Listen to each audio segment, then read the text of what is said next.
আলহামদুলিল্লাহ, সমস্ত প্রশংসা সেই মহারব্বুল আলমিনের জন্য যে মহারব্বুল আলমিন আমাদেরকে এই যুলকাদা মাসে পদার্পণ করার যিনি তৌফিক দান করেছেন। সামনে যেটি আসছে আমাদের একটি বড় ইবাদতের মাস, সেটি হচ্ছে যুলহিজ্জাহ। তো আমরা যুলকাদায় আছি এখন। আলহামদুলিল্লাহ, আমাদের কতগুলো বিধিবিধান আল্লাহ তাআলা নির্ধারণ করেছেন, সেগুলো ইনশাআল্লাহ পরবর্তী জুমাতে আলোচনা করব বিইজনিল্লাহ তাআলা। আজকের আমার শেষ পর্ব। গত জুমাতে আংশিক কিছু আলোচনা করেছিলাম, যেহেতু বিষয়টি বেশ লম্বা, যার কারণে গত জুমাতে যেটি আলোচনা করেছিলাম যে সঠিক নিয়মে সালাত আদায় করাতে বিতর্ক কেন, এর আজকে সমাধান সমাপ্ত করব ইনশাআল্লাহ তাআলা। দ্বিতীয় পর্ব আজকে আমরা যে অংশগুলো আলোচনা করি নাই, এগুলো আপনাদের অবগতির জন্য ইনশাআল্লাহ কোরআন এবং হাদিস থেকে দলিল সহকারে আপনাদের সামনে সহিহ এবং জয়ীফ সবগুলি আপনাদের সামনে এক এক করে উপস্থাপন করব এবং দুটার মধ্যে পার্থক্য করে যেটি গ্রহণীয় যে ইবাদত করার যে দলিল আদিল্লাগুলো, সেগুলো আপনাদের সামনে পুরোপুরি তুলে ধরব ইনশাআল্লাহ তাআলা। রাসূলুল্লাহ সাল্লাল্লাহু আলাইহি ওয়াসাল্লাম এই উম্মত বর্গকে সব কিছু তিনি শিক্ষা দিয়েছেন। আবু দাউদের 7 নম্বর হাদিস। এর আগে যেই বিষয়টি আমি নির্ধারণ করেছি, বুখারী বর্ণিত 688 নম্বর হাদিস, বুখারী 735, বুখারী 756, বুখারী 444, 4444, বুখারীর 930, বুখারীর 931, মুসলিম বর্ণিত হাদিস 710, মুসলিম বর্ণিত হাদিস 223, 234, 1114, এরপরে 875, 888, 887, আবু দাউদ বর্ণিত হাদিস 506, 666, 166, 7 নম্বর হাদিস, 932 নম্বর হাদিস। এইভাবে আজকের এই বিষয়টি আমি এক এক করে তুলে ধরার চেষ্টা করব ইনশাআল্লাহ তাআলা। আমি আপনাদের সামনে সূরাতুল মায়েদার 6 নম্বর আয়াত, আবু দাউদ বর্ণিত হাদিস 7 নম্বর হাদিস তেলাওয়াত পাঠ করেছি। আল্লাহ তাআলা পবিত্রতা অর্জন করার ব্যাপারে যে অংশটুকু ছুটে গিয়েছিল বা বাদ পড়েছিল, সেগুলো নিয়ে মূলত আলোচনা করব। আল্লাহ তাআলা বলতেছেন, ইয়া আইয়ুহাল্লাযীনা আমানু ইযা কুমতুম ইলাস সালাতি ফাগসিলু উজুহাকুম ওয়া আইদিয়াকুম ইলাল মারাফিকি। উজুর যে ফরজ, সেই ফরজ 4টি সূরা মায়েদায় উল্লেখ রয়েছে, আর হাদিস থেকে আরও 2টি সংযুক্ত করে মোট উজুর ফরজ 6টি। সেটি হচ্ছে কোরআনে আয়াত যেটি বলা হয়েছে 4টি, ফাগসিলু উজুহাকুম, তোমরা তোমাদের মুখমণ্ডলকে ধৌত করো। তারপরে তোমাদের ফাগসিলু উজুহাকুম ওয়া আইদিয়াকুম, কনুই পর্যন্ত তোমরা হাত ধৌত করো। তারপরে তোমরা তোমাদের মাথা মাসাহ করো। এরপরে সর্বশেষ হলো পা 2টি ধৌত করো। সূরা মায়েদার 6 নম্বর আয়াত। 4টি পাওয়া গেল, আর 2টি হাদিস থেকে। একটি হলো তারতিব, মানে ধারাবাহিকভাবে উজু করা। আপনি এখন হাত ধুলেন, তার আগে আপনি পা ধুয়ে নিলেন, হ্যাঁ, এইভাবে উল্টাপাল্টা করা যায় ধারাবাহিকভাবে। ফাগসিলু উজুহাকুম, মুখমণ্ডল ধোও, কোনোই পর্যন্ত হাত ধৌত করো, মাথা মাসা করো, পাকে ধৌত করো। এরপরে আর 2টি যেটি এসেছিল তারতিব, মানে ধারাবাহিকভাবে করতে হবে। 4টি আছে, তারপর আর 2টি যেটা ধারাবাহিকভাবে, এটা হলো তারতিব। মানে এখন আপনি হাত ধরার আগে যে পা ধুয়ে নেন, এটা উজু হবে না। এই জন্য উজুর ফরজ 6টির মধ্যে একটা হলো ধারাবাহিক, আর একটা হলো মুয়ালাত, মুআল্লাত শব্দের অর্থ হলো যে আপনি হাত ধৌত করলেন, তারপরে অনেকক্ষণ বিলম্ব করে হাত যখন শুকিয়ে গেল তখন আপনি পা ধৌত করলেন বা অন্যান্য অঙ্গ প্রত্যঙ্গ ধৌত করলেন, এইভাবে উজু হবে না। আপনি একটা অংশ ধুইলেন, একটা অঙ্গ ধুইলেন, তারপরে গল্প কত শুরু করলেন বা কোনো কারণবশত বিলম্ব করলেন, হাত শুকিয়ে গেল, আবার ধৌত করবেন, এরূপ করলে উজু হবে না। তাহলে এখানে দুইটি যোগ দেওয়া গেল হাদিসের মধ্যে, দুইটি, কোরআনের 4টি আর এখানে 2টা হাদিস। কারণ হচ্ছে যে সুন্নাহ মুফাসসিরাতুল লিল কোরআন, হাদিস হচ্ছে কোরআনের তাফসির, হাদিস হচ্ছে কি কোরআনের তাফসির। তো যেটা কোরআনে পাওয়া যাবে না হাদিসে সেটা কি ব্যাখ্যা করে দিবে। অথবা হাদিসে যেমন কোরআনে যেমন আছে সালাত আদায় করার কথা বলা হয়েছে, কিন্তু সালাতটা কীভাবে আদায় করবেন তার কিন্তু পদ্ধতি বর্ণনা করা হয়নি। কিন্তু রাসূলুল্লাহ সাল্লাল্লাহু আলাইহি ওয়াসাল্লাম প্রত্যেকটা পদ্ধতি কী করছেন তিনি বর্ণনা করছেন।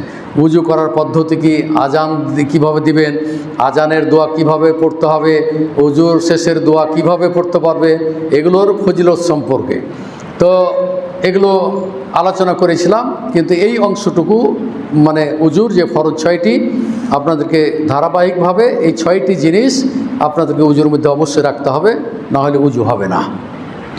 এরপরে যেটি হলো যে আমাদের অনেক ভাই তারা সালাত আদায় করতে এসে দেখা যায় যে জায়নামাজের দোয়া সম্পর্কে বলেছিলাম যে জায়নামাজের কোনো দোয়া নেই। জায়নামাজ সালাতে দাঁড়িয়ে যেটা বায়েত বাইনি বা আরেকটি দোয়া আছে সেটা আপনি পড়বেন, এটা বলেছি। তবে বায়েত বাইনিটা মুখস্থ করা প্রত্যেকেরই উচিত, কারণ বায়েত বাণী এটা হলো ব্যাপক দোয়া, অর্থবহ দোয়া। এই দোয়া ফজিলত অনেক রয়েছে এবং এর মর্মার্থ ব্যাপক, যার কারণে বায়েত বাণীটাই পড়তে হবে। যেমন আমাদের এই আগের মানুষ যারা, আর যারা প্রবীণ মানুষ এখনও বেঁচে আছেন, এরা যদিও অনেকেই জেনারেল শিক্ষিত মানুষ, অনেকেই মাদ্রাসায় শিক্ষায় শিক্ষিত হয়েছেন, কিন্তু আগের যুগের মানুষদেরকে দেখেছি আমরা যে তারা মক্তবে পড়াইত। তারা কী করত, বাচ্চাদেরকে মক্তবে, সর্বপ্রথম মক্তবে, তারপরে সে ইংলিশ পড়ুক বা ইঞ্জিনিয়ারিং পড়ুক আর কিছু পড়ুক, কিন্তু দিনই শিক্ষাটা কিন্তু ছিল। বর্তমানে কিন্তু দিনই শিক্ষাটা পুরোপুরি উঠে গেছে। তখনকার দিনী শিক্ষা যদিও এখনকার আধুনিক পদ্ধতিতে সুন্দরভাবে কোরআন তেলাওয়াত শেখানো হয়, কিন্তু তখন কিন্তু এভাবে ছিল না। তখন আমরাও পড়েছি যেভাবে, যে আলিফ জের এ, বা জের বে, তা জের তে, এইভাবে মক্তবে আমাদেরকে শিক্ষা দিত। কিন্তু এখন আধুনিক পদ্ধতির কেরাতের যেটা পদ্ধতি শুদ্ধভাবে কোরআন তেলাওয়াত করার, সেখানে কিন্তু আমরা একারের জায়গায় এখন কি হিস্সি পড়ি, আমরা আলিফ জের ই, বা জের বি, তা জের তি, এইভাবে পড়ি। তারপরে উচ্চারণগুলো কিন্তু এখন আধুনিক যেগুলো মানে কারি বা যারা পড়াতে জানে তারা কিন্তু এখন কারির পদ্ধতি অনুযায়ী তারা কিন্তু বাচ্চাদেরকে মক্তবে কিন্তু এগুলো তারা ট্রেনিং দেয়। যেমন উদাহরণস্বরূপ বলি যে যদি উচ্চারণে ভুল হয়ে যায় অর্থ ভুল হয়ে যাবে। যেমন আপনি যদি বলেন যে এ কুল শব্দ একটা হলো কাফ, যেটা কণ্ঠনালীতে বের হয়, আর একটা হলো কাফ। তাই 2 কাফের মধ্যে পার্থক্য আছে। এখন আপনি যদি বলেন যে কুল হু আল্লাহু আহাদ, তার মানে তুমি খাও। আর যখন আমি উচ্চারণ করবো যে কুল হু আল্লাহু আহাদ, কাফ যেটা নোক্তাওয়ালা কাফ, সেটা যদি পড়েন তাহলে এর অর্থ হবে যে হে মোহাম্মদ আপনি বলুন। তাহলে কত পার্থক্য, তুমি খাও আর তুমি খালি উচ্চারণের কথা বললাম, সামান্য উচ্চারণ। এখন যে সমস্ত শিক্ষকরা বিশেষ করে মক্তবে যে বাচ্চাদেরকে পড়ানো হয়, এরা কিন্তু চেষ্টা করে এখন আধুনিকতার যে পদ্ধতি কোরআন তেলাওয়াতের সুন্দর তেলাওয়াত তারা এগুলো শিক্ষা দেয়। তা আগে যদি এরকম শিক্ষা ছিল না, তারপরেও মানুষ কিন্তু তখন জানতো সূরা ফাতিহা, সালাতের সাথে সম্পৃক্ত যে সমস্ত সূরাগুলি ছিল তারা মুখস্থ করাতো, তারপরে বায়েত বাণী মুখস্থ করাতো, আত্তাহিয়াত মুখস্থ করাতো, দুরুদ মুখস্থ করাতো, দোয়া মাসুরা মুখস্থ করাতো, এরপরে 2 সিজদার মাঝের দোয়া তারা কী করতো শিক্ষা দিত, এরপরে সালামের পদ্ধতি, সালামের পরে কী বলতে হবে সেটাও শিক্ষা দিত। এবং আরেকটি শিক্ষা দিত, সেটা কায়দায়ে মুহাম্মাদি ছিল, একটা উর্দু বই ছিল। এটাতে অনেক মাসলা মাসাইল, যেমন হাদিসের অংশতে পবিত্রতা, সালাত ইত্যাদিতে, মেয়েদের পবিত্রতা সম্পর্কে ইত্যাদিতে বিধিবিধানগুলো ফিকায়ে মুহাম্মাদিতে আছে। তা আগে মক্তবে যে সমস্ত মোল্লা মুন্সি নামেই ছিল প্রসিদ্ধ, তখন তারা কিন্তু এগুলো শিক্ষা দিত। কিন্তু এখন দেখা যাচ্ছে যে আপনার ছেলের প্রাইভেটের জন্য আপনি সময় পাচ্ছেন না, আপনার ছেলেকে প্রাইভেট পড়াইতে হবে, স্কুলে পড়াইতে হবে, অমুক জায়গায় পড়াবেন, সময় নেই ছেলের। যার কারণে এই দিনই শিক্ষাটা অনেক দূরে চলে গেছে। আপনি কিন্তু জেনে রাখুন যে আপনি একজন মুসলমান হয়ে মৃত্যুবরণ করতে হবে। আপনার ছেলেকে মুসলমান হিসেবে তৈরি করতে হবে এবং তাকেও সালাতের বিধিবিধানগুলো অবশ্যই আপনাকে শিক্ষা দিতে হবে। এই কারণে আমাদের যে সমস্ত মক্তবগুলি খোলা হয়েছেন বর্তমানে চলছে, আলহামদুলিল্লাহ, অনেক ভাই যারা দিনই শিক্ষায় শিক্ষিত বা যারা জেনারেল শিক্ষিত ভাই আছেন তারাও কিন্তু বাচ্চাদেরকে ওই মক্তবে পাঠায় এই জন্য যে আমার ছেলেটা কোরআন মাজিদ পড়া শিখুক ভালোভাবে, মরলে যেন আমার জানাজাটা পড়াইতে পারে ইত্যাদিতে অনেক উপকারের কারণে অনেক দিনই শিক্ষিত ভাই বা জেনারেল শিক্ষিত ভাইয়েরা কিন্তু এখন মক্তবে পড়াচ্ছেন। তো আপনাদের ছেলেদেরকেও আপনারা মক্তবে পাঠাবেন। যেমন আমাদের মসজিদে আপনারা জানেন কি না, বাদ আসর কিন্তু মক্তব খোলা হয়েছে এবং এটাকে আরও আধুনিক করবে। যার কারণে আপনারা এই মক্তবে অবশ্যই আশেপাশে যে সমস্ত দিনী ভাইয়েরা আছেন আপনারা এই মক্তবে আপনি পাঠাবেন। ইনশাআল্লাহ এটাকে আরও আধুনিকতার সাথে তাল মিলিয়ে আপনাদের বাচ্চাদেরকে শিক্ষা দেওয়া হবে ইনশা আল্লাহ তাআলা। আপনারা সবাই চেষ্টা করবেন দ্বীনি ইসলাম শিক্ষা করার জন্য। আল্লাহ রাসূল সাল্লাম এই উম্মতে মুহাম্মাদকে সব কিছু শিক্ষা দিয়েছেন। আবু দাউদ 7 নম্বর হাদিস, আল্লাহ রাসূল লাকাদ আল্লামাকুম নাবিয়্যুকুম কুল্লা শাইইন হাত্তাল খিরাআ। তোমাদের নবী সাল্লাল্লাহু আলাইহি ওয়াসাল্লাম দ্বীনি যতগুলো মাসলা মাসাইল যা কিছু আছে সবগুলোই তিনি শিক্ষা দিয়েছেন, এমনকি হাত্তাল খিরাআ, পেশাব পায়খানা কিভাবে করতে হবে তাও তিনি কী করছেন, শিক্ষা দিয়েছেন। তা আল্লাহ রাসূল শিক্ষা দিয়ে গেছেন, তা আমাদেরকেও শিক্ষা দিতে হবে, আপনার ছেলেদেরকেও শিক্ষা দিতে হবে। তাই আসুন এই যে সালাতের পদ্ধতি নিয়ে যে আলোচনা করতেছি, এখানেও যে সমস্ত ভুল ত্রুটিগুলো রয়েছে, যে সমস্ত ভাইরা সহি শুদ্ধভাবে সালাত আদায় করে না তাদেরকে স্মরণ করিয়ে দেওয়ার জন্য মূলত আমার এই বিষয়টি গত জুমা থেকে নির্ধারণ করেছি, আজকে সমাপ্ত করব ইনশা আল্লাহ তাআলা। যেটি বলছিলাম যে এখানে সালাত শুরু করার পরে আপনি মসজিদে প্রবেশ করবেন, তারপরে তাহিয়াতুল মসজিদ যে অবস্থাতেই ইমাম থাকুক না কেন, আপনি সালাত শুরুর কথা বলছি না, খুতবা অবস্থায় যদি থাকে তাও আপনি না বসে আপনাকে 2 রাকাত সালাত আদায় করতে হবে। ইজা রাসূলুল্লাহ সাল্লাল্লাহু আলাইহি ওয়াসাল্লাম বলছে, ইজা দাখালা আহাদুকুল মসজিদা ফালিয়ারকা রাকআতাইনি ক্বাবলা ইয়াজলিস। তোমাদের কেউ যখন মসজিদে প্রবেশ করবে তখন অবশ্যই সে যেন কী করে, 2 রাকাত সালাত আদায় করে বসে। তাই 2 রাকাত সালাত আদায় করতে হবে। এমনকি ইমাম যখন খুতবা দিয়ে, আমি খুতবা দিচ্ছি এখন, কেউ যদি আসেন তাহলে অবশ্যই 2 রাকাত সালাত আদায় করবেন। যেন আল্লাহ রাসূল সাল্লাল্লাহু আলাইহি ওয়াসাল্লামের যুগে বলেছি যে সোলাইক নামে একজন সাহাবী, তিনি এসে বসে গেলেন। তা আল্লাহ রাসূল সাল্লাল্লাহু আলাইহি ওয়াসাল্লাম বললেন, ইয়া সোলাইক কুম, তুমি দাঁড়াও, ফাসাল্লি রাকাতাইন, তুমি 2 রাকাত সালাত আদায় করো, ওয়াল তাতাজাওয়াজ ফিহিমা, এবং সংক্ষিপ্ত আকারে তুমি 2 রাকাত সালাত আদায় করে বসো। তাহলে খুতবা অবস্থায় বসে গেছিলেন, আল্লাহ রাসূল সাল্লাল্লাহু আলাইহি ওয়াসাল্লাম তাকে নির্দেশ দিলেন যে তুমি উঠে 2 রাকাত সালাত আদায় করো।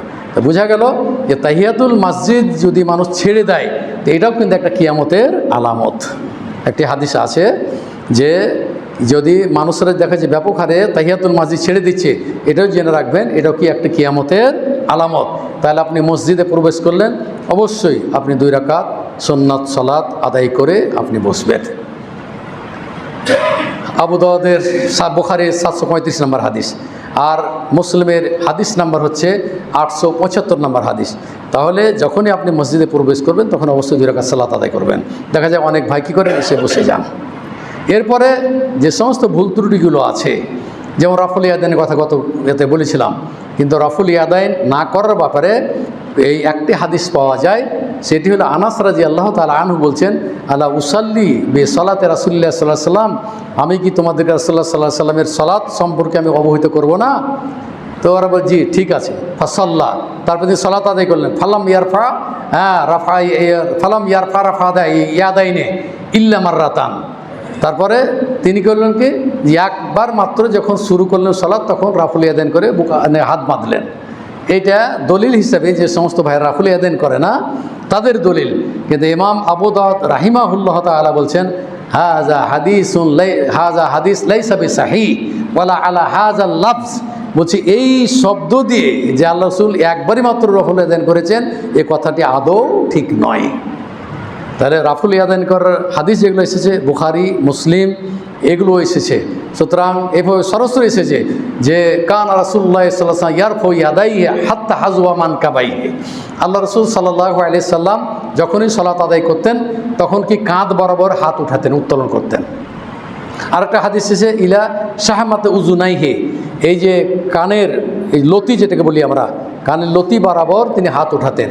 কিন্তু এখানে পার্থক্য হলো আমাদের সাথে ওর অন্য ভাইদের সাথে। তারা কি করে, ওই এই কানে কি ঢোকায়, আঙ্গুল ঢোকায়। যখন হাত উত্তোলন করে, রাফুল ইয়াদাইন করে যখন, তখন কি করে, এই যে কানে এভাবে হাত উঠে তখন আল্লাহু আকবার বলে তখন কী করে, হাত বাঁধে। এই কানে হাত ঢুকানোর কিন্তু কোনো দলিল নেই।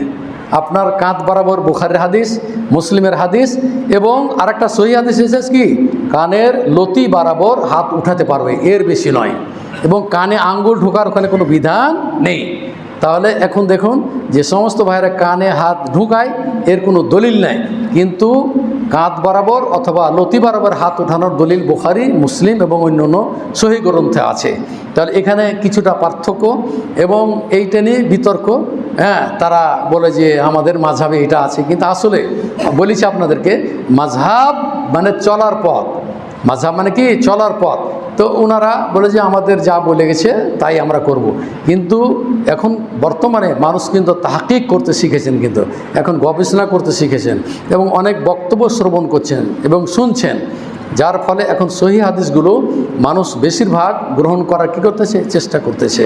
আল্লাহ তাআলাকে দোয়া করে ওই সমস্ত ভাইদের জন্য যে সমস্ত ভাইরা এই সালাতের মধ্যে যে ভুল ত্রুটিগুলো আছে সেগুলো তারা যেন সংশোধন করে নেয়।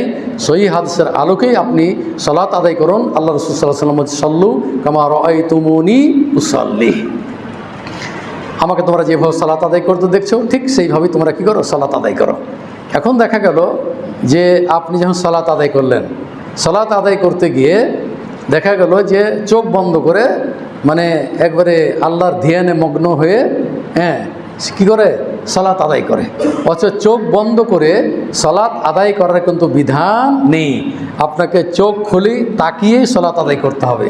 তবে দৃষ্টি থাকবে সালাত শুরু থেকে শেষ পর্যন্ত দুই জায়গাতে দৃষ্টি থাকবে। প্রথমত যখন আপনি আত্মাহিত বসবেন যখন, তখন দৃষ্টি থাকবে এই যে আঙ্গুল যখন ইশারা করে আত্মাহিত পড়ছেন সেই দিকে আপনার দৃষ্টি থাকবে। আর বাকি সালাত শুরু থেকে নিয়ে শেষ পর্যন্ত আপনার দৃষ্টি থাকবে সিজদার দিকে, যেখানে আপনি সিজদা দিচ্ছেন। এই বাকি যে চোখ বন্ধ করে যে আল্লাহর মানে সাথে ধ্যানে মগ্ন হয়ে আমি চোখ বন্ধ করে সালাত আদায় করব, এই ধরনের বিধিবিধান শরীয়তে নেই। শরীয়তে যেটা এসেছে সেটা বললাম যে সালাত শুরু থেকে না শেষ পর্যন্ত সিজদার দিকে আপনার দৃষ্টি থাকবে এবং যখন আপনি আত্মাহিত পড়বেন তখন কি করবেন, আপনি আপনার দৃষ্টি তখন ওই আঙ্গুল যেদিকে ইশারা করছেন সেদিকে থাকবে। তাহলে চোখ বন্ধ করার কোনো সুযোগ নেই। তো অনেক ভাই এটা করেন। তারপরে দেখা যায় যে আমাদের অনেক ভাই যখন জামাত শুরু হয়ে যায়, হয়তো এক রাকাত ছুটে গেছে, তারপরে তখন কি করে, উনি এসে সালাত শুরু করেন। তো এখন এই যে সালাত শুরু করলেন, এখন ইমাম ধরেন চতুর্থ রাকাতে আছে, আপনি চতুর্থ রাকাত পেলেন অথবা আপনি রুকু পেলেন, ওটা আপনার রাকাত হয়ে গেল। তো এখন এই রাকাতটা আপনার কি প্রথম রাকাত না ইমামের যে চতুর্থ নাম্বার রাকাত হচ্ছে সেটা আপনার চতুর্থ নাম্বার রাকাত, এটা হলো নিয়ে বিতর্ক। তো কিছু সংখ্যক ভাই বলেন যে ইমামের সাথে যেটা পাবে সেটাই তার কি, সেটাই হলো তার, যদি ইমামের 4 রাকাত যদি হয় তাহলে ওটা 4 রাকাতই হতে হবে, যে চতুর্থ নাম্বার রাকাত তার জন্য। ওরা দলিল পেশ করে কি জানেন, ইন্নামা জুইলাল ইমামু লিতাম্মা বিহি, ইমামকে নির্ধারণ করা হয়েছে তার অনুসরণ করার জন্য। এটা ঠিক আছে, তা আমিও তো অনুকরণ করতেছি না, করি না? আল্লাহ রাসূল সব বলছে তোমরা ইমাম যেভাবে যে অবস্থায় ইমাম থাকবে সেই অবস্থাতে তোমরা কী করবে, সালাত কি শরিক হবে। যে অবস্থায় ইমাম থাকবে, রুকু হলে রুকুতে আল্লাহু আকবার বলে চলে যাবেন।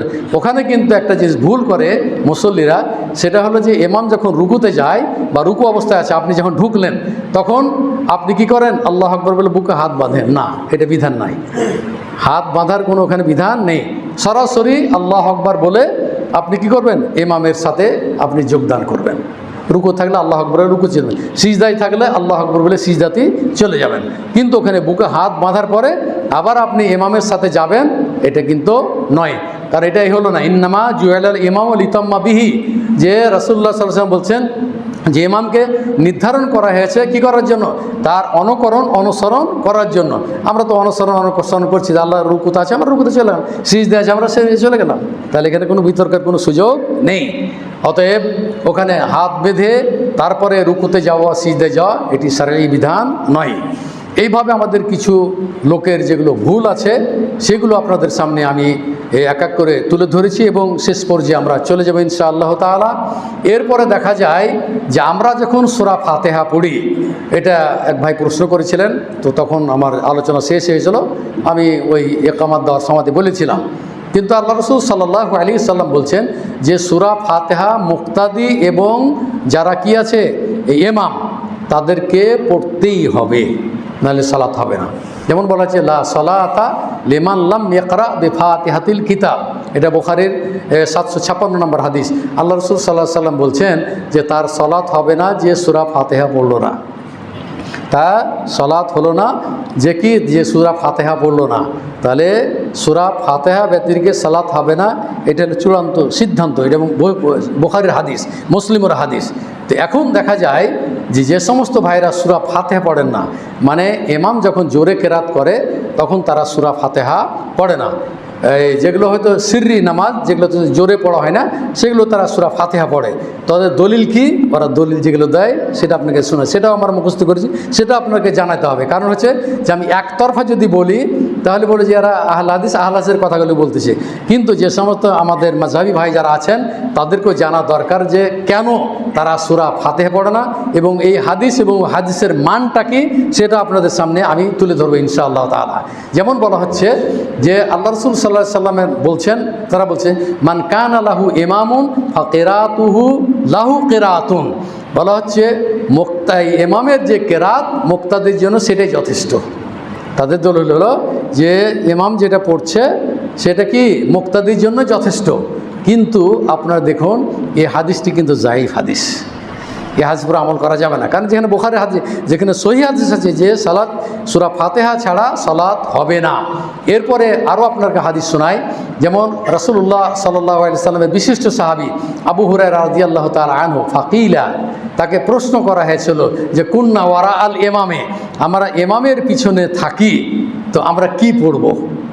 তখন তারা আবু হুরায়রা রাদিয়াল্লাহু তাআলা আনহু বললেন যে ইল্লা বিফাতিহাতিল কিতাব, বলছে তোমরা কিছু পড়বে না, শুধুমাত্র কি করবে সূরা ফাতিহা পড়বে। তাহলে ওখানে অর্ডার দেওয়া হলো যে আমরা ইমামের পিছনে থাকি, তাহলে আমরা কি পড়ব? আবু হুরায়রা রাদিয়াল্লাহু তাআলা আনহু বললেন যে শুধুমাত্র সূরা ফাতিহা পড়বে, অন্য কিছু তোমরা পড়বে না। এরপরে আরেকটা হাদিস শুনে আপনাদেরকে যে রাসূলুল্লাহ সাল্লাল্লাহু আলাইহি সাল্লামের পিছনে মানুষ সবাই জোরে জোরে কেরাত করতো, তা আল্লাহ রাসূল সাল্লাল্লাহু আলাইহি সাল্লাম বললেন যে লা তাফআলু, তোমরা এরূপ জোরে জোরে কেরাত করবে না ইমামের পিছনে, ইল্লা বিফাতিহাতিল কিতাব, শুধুমাত্র তোমরা কি করো ইকরা বিহা ফি নাফসিকা, এটা আবু হুরায়রা বলছেন যে তোমরা কি করবো উচ্চারণ করে পড়বে, মনে মনে নয়, উচ্চারণ করে পড়তে হবে, কিন্তু পড়তে হবে। আল্লাহ রাসূল সাল্লাল্লাহু আলাইহি সাল্লাম বলছেন যে তোমরা কি করবে অন্য কিছু পড়বে না, শুধুমাত্র সূরা ফাতিহা পড়বে। তাহলে এখান থেকে বোঝা গেল শুধু বুখারীর মধ্যে নয়, আবু দাউদের হাদিস, তিরমিজির হাদিস, ইবনে মাজার হাদিস যে ইমাম মুক্তাদিকে সূরা ফাতিহা পড়তে হবে, এর কোনো বিকল্প কিছু নেই।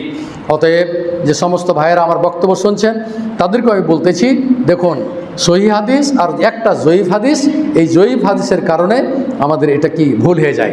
এখানে একটি লক্ষণীয় বিষয় যে আলোচনা করতে গিয়ে এই অংশটা বাদ পড়ছে, সেটা হলো যে ওই যে বলছিলাম যে ইমামের সাথে যে রাকাতটা পেলেন, এই রাকাতটা তাহলে কি হবে, মুক্তাদির প্রথম রাকাত হবে না শেষ রাকাত হবে? তো এই ব্যাপারে আলী ইবনে আবি তালেব রাদিয়াল্লাহু তাআলা আনহুকে বলছেন আল্লাহ রাসূল জিজা সাল্লাইতা মাআল ইমামে, তুমি যখন ইমামের সাথে যখন তুমি সালাত আদায় করবে তখন কি করবে, ফাহুয়া আউয়ালু সালাতিকা, তখন তোমার যে অংশটুকু পাবে এটাই তোমার প্রথম রাকাত হবে। কে বললেন এটা? আল্লাহ রাসূল। কাকে? আলী ইবনে আবি তালেব কে বললেন? এটা দেখুন দারাকুতনির হাদিস 15 নম্বর হাদিস, 1515 নম্বর হাদিস, এটা সহিহ হাদিস। তো এখানে বোঝা গেল যে আল্লাহ রাসূলই বললেন আলী ইবনে আবি তালেবকে, তার চাচাতো ভাইকে এবং জামাই বললেন যে তুমি যেটা পাবে ইমামের সাথে সেটাই তোমার প্রথম রাকাত, অকজে মা সাবাকাকা বিহি, এবং তুমি যেটা তোমার যে অংশটুকু ছুটে গেল সেটা তুমি পুরা করবে। তাহলে আপনি যখন ইমামের সাথে যেটা পাবেন এটা আপনার প্রথম রাকাত, ধরেন আপনি 1 রাকাত পেলেন, তখন আর 1 রাকাত পড়ে আত্তাহিয়াত পড়ে আবার আরও কি 2 রাকাত পড়বেন। এইভাবে মাগরিবের আপনি 1 রাকাত পড়লেন, তারপরে আপনি কি করলেন, দাঁড়িয়ে গেলেন, আর 1 রাকাত পড়ে আত্তাহিয়াত পড়ে আবার উঠে গেলেন, উঠে আর 1 রাকাত পড়ে সালাত সমাপ্ত করবেন। তাহলে বোঝা গেল ইমামের সাথে যেটা পাবেন আপনি সেটাই আপনার প্রথম রাকাত, আর বাকিগুলো আপনাকে আল্লাহ রাসূল সাল্লাল্লাহু আলাইহি সাল্লাম কী করছেন, পুরা করে পড়তে বলছেন আর কি। তো এগুলো হাদিস, এগুলো হাদিসের নাম্বারও আপনাকে দিয়ে দিচ্ছি, কারণ আমার বক্তব্যটা ধরেন আপনারাও শুনছেন, বাইরে হচ্ছে ভিডিও হচ্ছে, বাইরেও যায়, সারা বিশ্ব এটা শুনে তারা, যার কারণে রেফারেন্স সহকারে আমি চেষ্টা করি আপনাদের সামনে বক্তব্য দেওয়ার এবং এটা আমি পেশ করার চেষ্টা করি। এখন এই যে দার্স দিতে দিতে পড়াতে পড়াতে আল্লাহর রহমতে আমার এখন হাদিসের অংশগুলো মোটামুটি এই হাদিসগুলো প্রায় মুখস্থ হয়ে গেছে, যার কারণে আগে আমি কাগজ দেখে বক্তব্য দিতাম, এখন দিন একে বক্তব্য, এখন পড়লেই মুখস্থ করলে মুখস্থ হয়ে যায় আলহামদুলিল্লাহ। তো চেষ্টা করি যে রাসূলুল্লাহ সাল্লাল্লাহু আলাইহি ওয়াসাল্লামের বাণী হতে যতক্ষণ বক্তব্য দেবো এই হাদিস দিই, কোরআন দিয়ে আপনাদেরকে আমি বক্তব্য দেবো ইনশাআল্লাহ তাআলা। এরপরে মেন যে জিনিসগুলো সেটা বলছিলাম যে আপনারা জানেন যে দেখা যায় যে আমাদের মধ্যে যে বিতর্কটা, সেই বিতর্কের অবসান বা আজকে সমাপ্ত করব সেটি হলো যে দেখা যায় যখন আপনি বলেন ইজা ক্বালা আল ইমামু গায়রিল মাগযুবি আলাইহিম ওয়ালাদ-দাল্লিন ফাকুলু আমিন রাফআ বিহা সাউতাহু, এটা হলো বুখারীর হাদিস, না এটা আবু দাউদের হাদিস 932 নম্বর হাদিস। আল্লাহ রাসূল সাল্লাল্লাহু আলাইহি ওয়াসাল্লাম তিনি বলছেন যে যখন ইমাম ক্বালা গায়রিল মাগযুবি আলাইহিম ওয়ালাদ-দাল্লিন যখন বলবেন ফাকুলু আমিন, তখন তোমরা আমিন বলবেন রাফআ বিহা সাউতাহু, উচ্চ শব্দে আমিন বলবে। এমন একটা বর্ণনা আছে মাদ্দা বিহা সাউতাহু, জোরে আমিন বলবে। আরেকটা হাদিসে এসেছে যে এমনভাবে আমিন বলবে যেন মসজিদ কি গুম গুম করে আওয়াজ হয়। 3টি হাদিস বর্ণিত হয়েছে।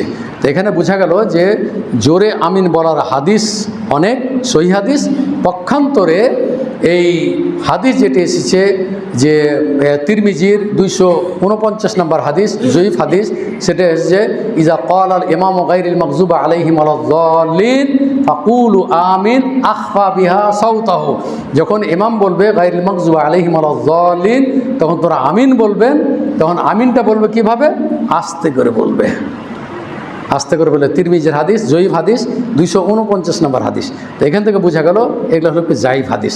অতএব এই জাইফ হাদিসকে পরিত্যাগ করে সহিহ হাদিস যেগুলো সেগুলোই আপনাকে গ্রহণ করতে হবে এবং সেইগুলোই আল্লাহর দরবারে গৃহীত হবে ইনশাআল্লাহ তাআলা। এই যে মত পার্থক্যগুলো এর আগেও বলেছিলাম আপনাদেরকে যে ওই যে ভুলগুলি আমরা করে থাকি যে মহিলাদের পুরুষের মধ্যে সালাতের মধ্যে পার্থক্য, এরও কোনো পার্থক্য নেই। ইমামারা যখন মহিলা যদি জামাত করে সেখানে তারা কিভাবে কেরাত করবে, এখানে প্রশ্ন করেছিলেন একজন আমাকে বের হওয়ার সময়তে। সেটা হলো যে মহিলারা যদি ফরজ সালাত যদি বা নফল জামাত যদি তারা করে তাহলে মহিলা দাঁড়াবে কিন্তু কাতারের মাঝে। এই যে ইমাম আমরা পুরুষ সামনের দিকে ইমাম দাঁড়ায় আর আপনারা তার পরে থেকে কাতার করেন, কিন্তু মহিলারা যখন জামাত করবে তখন প্রথম কাতারের মধ্যখানে মহিলা ইমাম দাঁড়াবে এবং তারা এমনভাবে কেরাত করবে যেগুলো জোরে কেরাতের সালাত, এমনভাবে কেরাত করে যে বাহিরে যেন আওয়াজটা না যায়, তারা যেন শুনতে পায়। এইভাবে তাদের সালাত আদায় করার এটা হলো কি পদ্ধতি। এবং আমাদের মাযহাবী ভাইয়েরা বলে যে মহিলারা কি বুকে হাত বেঁধে সালাত আদায় করবে আর পুরুষেরা কোথায় নাভির নিচে হাত বেঁধে সালাত আদায় করবে। এরূপ পার্থক্য শরীয়তে করা হয়নি, কারণ আল্লাহ রাসূল বলেছে সল্লু কামা রাআইতুমুনি উসাল্লি, তোমরা আমাকে যেভাবে সালাত আদায় করছো তোমরা ঠিক সেইভাবে সালাত। দেখি শুধু কি পুরুষ মানুষকে এখানে সম্বোধন করে বলা হয়েছে না, সবাই নারী পুরুষ সবাইকেই এখানে সম্বোধন করা হয়েছে। সালাতের মধ্যে কোনো পার্থক্য নেই, পার্থক্য হলো শুধু পদ্ধতিভাবে পার্থক্য আছে। সেটা হলো যে নারীরা আপদমস্তক মাথা থেকে একবার টাকনু নিচ পর্যন্ত তারা কাপড় পরিধান করবে আর পুরুষেরা কেউ টাকনুর ওপরে পরিধান করবে। এখন বর্তমান যুগে যেটা চলছে যে উল্টো পথে মুসলিম চলছে। এখন মেয়েরা বলছে যে গোছা পর্যন্ত এই যে পার যেটা উপর অংশ এই টাকনুর ওপর অংশ সেখানে পরে তারা মেয়েরা এখন পায়জামা পরে তারা হাঁটতেছে আর পুরুষেরা কিছু টাকনু নিচে ঝুলিয়ে কাপড় পরতেছে। তাহলে মুসলিম যুব সমাজ যেটা তারা এখন কিছু উল্টো পথে চলতেছে। হচ্ছে আল্লাহ রাসূল সাল্লাল্লাহু আলাইহি ওয়াসাল্লাম বলছেন মা আসফালা মিনাল কাবাইনে মিনাল ইজারে মিনাল আসফাইনে মিনাল ইজার ফাফিন নার, টাকনুর নিচে কাপড় পরিধান করলে জাহান্নামে যেতে হবে তার ওই অংশটুকুর জন্য, তাহলে শাস্তি পেবে। এই জন্য অনেকেই বলে যে এই যে সলাতে এসে কী করে, যে হাত গোটায়, পায়ের প্যান্ট কী করে উপরে উঠায়, এরূপ কিন্তু কোনো পদ্ধতি নেই। কারণ হচ্ছে যে আপনাকে টাকনুর উপরে সর্বদাই কাপড় পরিধান করতে হবে। টাকনুর নিচে কোনো সময় আপনি যে এই করবেন, কৌশল করে বলবেন যে মোজা পরে আছি, তো মোজার উপরে যদি কী হয়ে যায়, কাপড় প্যান্ট যদি চলে যায়, কোনো অসুবিধা নেই। এটা আপনার কথা, এটা শরীয়তের কথা নেই। শরীয়তের কথা হলো যে টাকনুর উপরে কাপড় পরিধান করতে হবে। সেটাই হলো আল্লাহ রসুল সাল্লাহ সাল্লামের আদর্শ, সেটাই হলো রসুল সাহাবাদের আদর্শ, এটাই হলো ইসলামের আদর্শ। অতএব আপনি যত বড়ই মানুষ হন না কেন, আপনাকে টাকনুর ওপরে অবশ্যই কাপড় পরিধান করতে হবে। মহিলারা টাকনুর নিচে কাপড় পরিধান করবে, এটাই হলো শরীয়ত। মহিলাদের আপাদ মস্তক পরিধান করে সালাত আদায় করবে, কিন্তু পুরুষদের শুধুমাত্র শরীরের অংশ বা নিজের অংশ পরিধান করলে সালাত হয়ে যাবে, কিন্তু নারীদের শুধুমাত্র শাড়ি পরে সালাত হবে। এই জন্য যে তাদের অনেক অংশকে খুলে যায়, যার কারণে চাদর পরে এই আপনি উল্টা বুঝবেন না যে শাড়ি পরে সালাত হবে না, এটা কথা নয়। শাড়িটা একটা পবিত্র, এটা কি একটা কাপড়, সেটা পরিধান করবেন, কিন্তু তার উপরে চাদর গায়ে দিয়ে আপনি সালাত আদায় করবেন। তাহলে বোঝা গেল যে নারী পুরুষের মধ্যে কোনো পার্থক্য নাই। আপনি পুরুষ হয়ে কী করছেন, নাভির নিচে হাত বাঁধছেন, আর মহিলাদেরকে বলছেন বুকের উপরে হাত বাঁধতে হবে। এটা কোথায় পেলেন? নাভির নিচে এবং নাভির উপরে দুইটা হাদিস আপনাদেরকে বলে দিচ্ছি রেফারেন্স দিয়ে, যে 645 নম্বর হাদিস, যেটা হলো তাহাতা সুররা, নাভির নিচে হাত বাঁধার হাদিস জয়ীফ। তারপরে ফাওকা সুররা, তারপরে এই যে কি বলা হয় নাভির উপরে হাত বাঁধা, এটাও হলো আবু দাউদের এই 646 নম্বর হাদিস। এই দুইটা হাদিস আপনারা দেখুন, দুটো জয়ীফ হাদিস। আর যেটা হলো যে বুকে হাত বাঁধি কেন আমরা, এই দুইটি শব্দ বলে আমি শেষ করব। যেমন সহিহ ইবনে খুজাইমা হাতে আবু দাউদের হাদিসে এসেছে যে রাসূলুল্লাহ সাল্লাল্লাহু আলাইহি সাল্লাম ইয়াদাহুল ইমনা আলা ইয়াদিহিল ইসরা, আল্লাহ রসুল সাল্লাল্লাহু আলাইহি সাল্লাম বাম হাতের উপরে ডান হাত রাখতেন, ওয়াসাদ্দা বাইনাহুমা, এবং মজবুত করে ধরতেন। তারপরে বলেছে যে ওয়ায়াদাউ আলা সাদরিহি, তারপরে বুকের উপরে তিনি কি হাত বাঁধতেন। দেখুন আবু দাউদের 759 নম্বর হাদিস। এরপরে আরেকটা হাদিস সহিহ ইবনে খুজাইমার 479 নম্বর হাদিসে এইভাবে এসেছে যে রাসূলুল্লাহ সাল্লাল্লাহু আলাইহি ওয়াসাল্লাম কানা ইয়াদাহুল ইমনা আলা ইয়াদিল ইসরা আলা সাদরিহি, সাদর মানে হলো বুক, বুকের উপরে হাত বাঁধতেন। এটা হলো কি সহিহ ইবনে খুজাইমার হাদিস। তাহলে এখানে দুটো সহিহ হাদিস পাওয়া গেল। আপনাদের সামনে একদিন বলেছিলাম যে একজন বলেছে যে বুকের হাত বাঁধি যদি হাদিস দেখাতে পারে তাহলে আমি সেদিন থেকে আমল করবো। আমি কোনোদিনই দেখাতে পারবে না, তা আমি ডেকেছিলাম, আসেনি কেউ। এই দুইটা হাদিস দেখানোর জন্য এসেছিলাম, আমি দেখাই আসেনি। ঘটনা হলো যে আমরা যেগুলো সহি সুন্নাহ সেগুলো অনুযায়ী আমরা সালাত আদায় করি, এবং সেইভাবেই সালাত আদায় করলে সেটা কি হবে, আল্লাহর দরবারে গৃহীত হবে ইনশাআল্লাহ তাআলা। দোয়া করে আপনাদের জন্য। আরও অনেক কিছু মাসলা মাসাইল যেগুলো হয় বা আছে আপনাদের, আমাদের এখানে দার্স হয়, এবং আগামী জুমাতে ইনশাআল্লাহ হবে। সেখানে প্রশ্ন উত্তর অনেক হয় আর কি, অনেক জিনিস জানতে চাই, আমি সেখানে উত্তর দেওয়ার চেষ্টা করি। বাকি যেগুলো আপনাদের মনে প্রশ্ন থাকবে আপনারা আগামী 8 তারিখে আসেন ইনশাআল্লাহ। আমি আপনাদের মাগরিবের সালাত আদায় করবো, এখানে আপনাদের প্রশ্ন উত্তর দেবো ইনশাআল্লাহ তাআলা। আল্লাহ যেন আমাদের এই যে আমাদেরকে যেন সঠিক সুন্নাহ মোতাবেক আমরা সকল ইবাদত, শুধু সালাত নয়, এগুলো যেন সঠিকভাবে আমরা পালন করতে পারি, আদায় করতে পারি। আল্লাহ তুমি আমাদেরকে সেই তৌফিক দান করো। যে সমস্ত ভাইয়েরা আমার আলোচনা শুনলেন তাদের জন্য দোয়া করি, সে সমস্ত ভাইরাও যেন এই সহিহ হাদিস অনুযায়ী যেন আমল করেন, আল্লাহ যেন তাদেরকে সেই তৌফিক দান করেন। এরপরে যে সমস্ত আরও পার্থক্যগুলো এসে, যেমন সালাতে ফাঁক করে দাঁড়ানো, আল্লাহ রসুল সাল্লাল্লাহু আলাইহি সাল্লাম বলছেন মান সাদ্দা ফুরজাতান ফি সফিন রাফাহুল্লাহু দারাজাতাহু আও বানা লাহু বাইতান ফিল জান্নাহ। আল্লাহ রসুল সাল্লাল্লাহু আলাইহি সাল্লাম বলছেন যে পা তোমরা কী করো, বন্ধ করে সালাতে দাঁড়াও। যারা পা এই যে ফাঁক বন্ধ করে যারা সালাতে দাঁড়ায়, আল্লাহ রসুল বলছেন তাদের মর্যাদাকে আল্লাহ তাআলা বৃদ্ধি করে দেন। অন্য একটা হাদিসে এসেছে যে আও বানা লাহু বাইতান ফিল জান্নাহ, এর বদৌলতে আল্লাহ তাআলা জান্নাতে তার জন্য একটা ঘর নির্মাণ করবেন। দেখুন সিলসিলা সহিহার হাদিস, সে হাদিস নাম্বার হচ্ছে 1852 নম্বর হাদিস।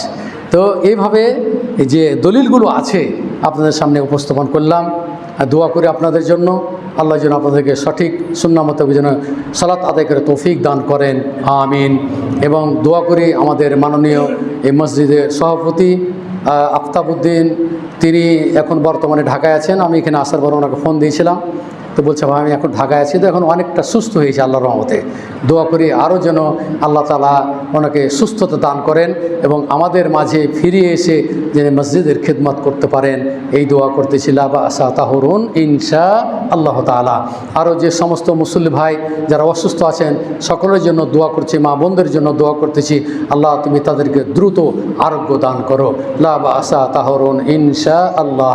আযহিবিল বাস রব্বান নাস ওয়াশফি আনতা শাফি লা শিফাআ ইল্লা শিফাউকা শিফা আল্লাহ ইগাদিরু সাকামা। আমাদের আপনাদের যারাই আমাদের নিকট আত্মীয় বা যে সমস্ত মুসলিম ভাইরা মৃত্যুবরণ করছে সকলের জন্য দোয়া করি, আল্লাহ তুমি তাদেরকে কবর আযাব থেকে রক্ষা করো, আল্লাহ তুমি তাদেরকে জাহান্নাম থেকে রক্ষা করো, আল্লাহ তুমি তাদেরকে জান্নাতুল ফিরদাউস নসিব করিও। আমরা মুসলমান হয়ে যেন মৃত্যুবরণ করতে পারি, আল্লাহ তুমি আমাদেরকে সেই তৌফিক দান করো। রব্বানা আতিনা ফিদ দুনিয়া হাসানা ওয়া ফিল আখিরাতি হাসানা ওয়া কিনা আযাবান নার। রব্বানা তাকাব্বাল মিন্না ইন্নাকা আনতাস সামিউল আলিম ওয়া তুব আলাইনা ইন্নাকা আনতাত তাওয়াবুর রহিম।